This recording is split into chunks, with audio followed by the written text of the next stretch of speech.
Buenas noches, yo soy Mario Betancourt. Muy buenas noches, yo soy Samuel Juárez. Buenas noches, yo soy Ricardo Marroquín. Bueno, como primer punto vamos a enseñarles el funcionamiento de la máquina de estados finitos integrada y vamos a sintetizarla acá. Adiós, sí.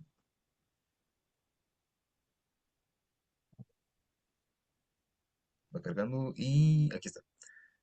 Cargamos las señales y como pueden observar, pues todo funciona de acuerdo al documento que planteamos previamente. También tenemos este documento con las señales cargadas que muestra las señales ordenadas por la máquina a la que pertenece. Y bueno, como pueden observar, acá se puede ver mejor el comportamiento del sistema completo. Bien, después de mirar cómo funciona, vamos a explicar un poco cómo se nos ocurrió las ideas y por qué decidimos el Pac-Man. Entonces, en primer lugar, decidimos usar el Pac-Man porque era una manera sencilla de colocar tres máquinas de estados finitos y explicar cómo funcionaban, ya que usamos un fantasma, la pastilla y el Pac-Man. Entonces, cada una de estas máquinas se afectan entre sí. Y también hicimos unos cambios extra. Por eso le pusimos Pac-Man 2.0 a nuestro proyecto. Por lo tanto, los cambios más relevantes es de que la pastilla tiene diferentes estados, por lo que ahora la pastilla puede entregar el high, fantasma, multiplicador y magneto. Entonces, estos efectos, algunos afectan directamente a Pac-Man y otros son extras para demostrar el funcionamiento de la máquina. Después de ahí, hicimos los diagramas de timing y los black boxes para explicar un poco cómo funcionaría y cómo estarían conectados entre ellas. Y como se puede ver, cada una de las cajas está conectadas a otra caja y así realizando la interconexión que se requería en el archivo. También tenemos los diagramas de transiciones, donde explicamos qué hace cada máquina y cómo afecta esto a cada una de las entradas y salidas de cada una de las máquinas. También tenemos las tablas, donde se explica a más detalle qué hace cada una con sus respectivos bits.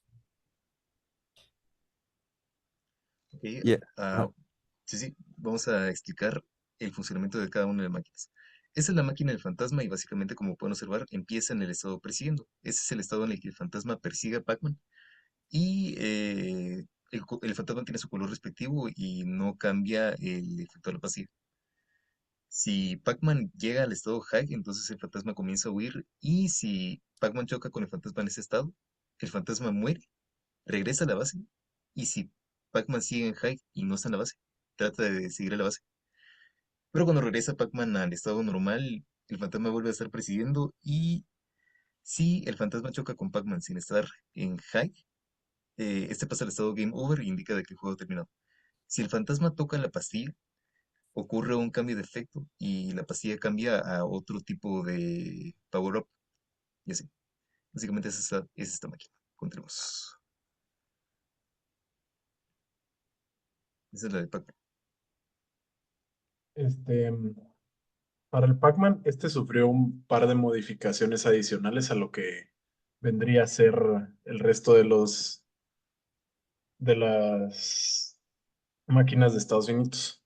Porque además de simplemente tener un estado high como en el juego clásico, este también tiene un estado fantasma que le permite atravesar paredes, un estado magneto que básicamente atrae todos los puntos en la zona y te pasa el nivel, un multiplicador que aumenta la cantidad de puntos que tienes durante el nivel y el resto de sus estados se basan en el movimiento y en la muerte del mismo.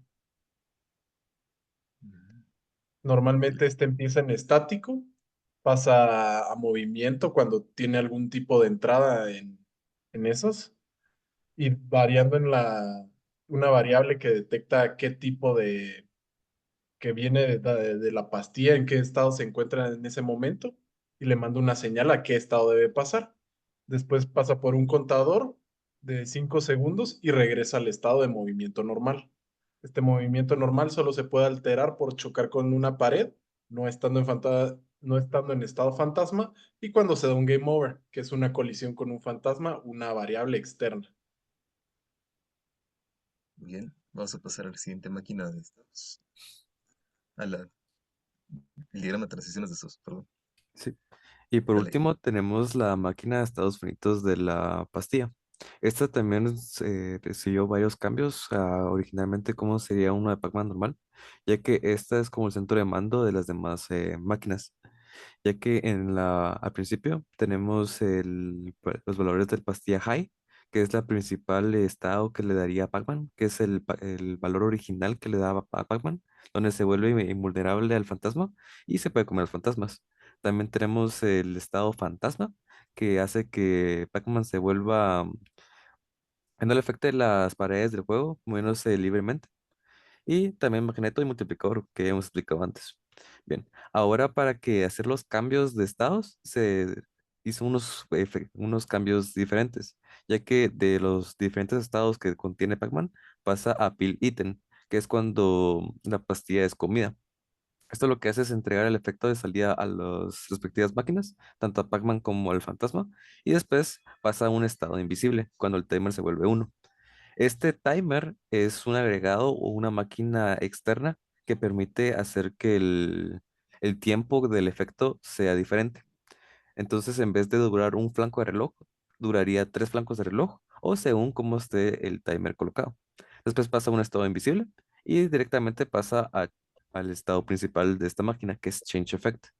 Este change effect es es afectado directamente por load effect.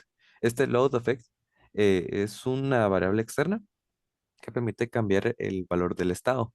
Entonces, esta va a ir cambiando durante el tiempo y según en qué estado se encuentre, es a la que va a ir. Por eso se puede ver unas flechitas de doble posición en cada una de las salidas, que indica de que puede ir o regresar, ya que también hay otro estado que afecta a la pastilla, que es cuando un fantasma lo toca, la variable change que se puede ver ahí, se activa. Y desde el estado que se encuentra, ya puede ser high, fantasma, multiplicador o magneto, y irá directamente a change effect, cambiando el valor por el valor que tenga el load effect, regresando a los valores. Es como sería cómo funciona la pastilla. Como último punto, vamos a enseñarles los códigos realizados para esta aplicación y bueno, como pueden observar acá, la estructura que seguimos para cada implementación, cada módulo, sigue la estructura vista en clase para una máquina o un circuito secuencial. Todos los circuitos tienen una memoria de estado, una lógica de siguiente estado, donde se escoge el estado siguiente en base a las entradas, y una lógica de salida, donde se escogen las salidas en base al estado actual de la máquina. Esa estructura se mantiene igual para las tres máquinas y como adición adicional, valga la redundancia, agregamos una variable externa que muestra el estado actual de las máquinas. Y aquí se puede observar la misma estructura. Esta es memoria, la lógica de siguiente estado, la lógica de salida. Tenemos acá memoria, lógica de siguiente estado y lógica de salida. Finalmente, estas máquinas las importamos a un archivo top donde las interconectamos entre sí, así como definimos las entradas y salidas externas de la máquina. Esto lo probamos en un test bench que es con el que generamos el diagrama de timing mostrado previamente. Y así es como generamos el código de esta aplicación. Con eso termina la explicación de nuestro proyecto. Muchas gracias por su atención y buenas noches.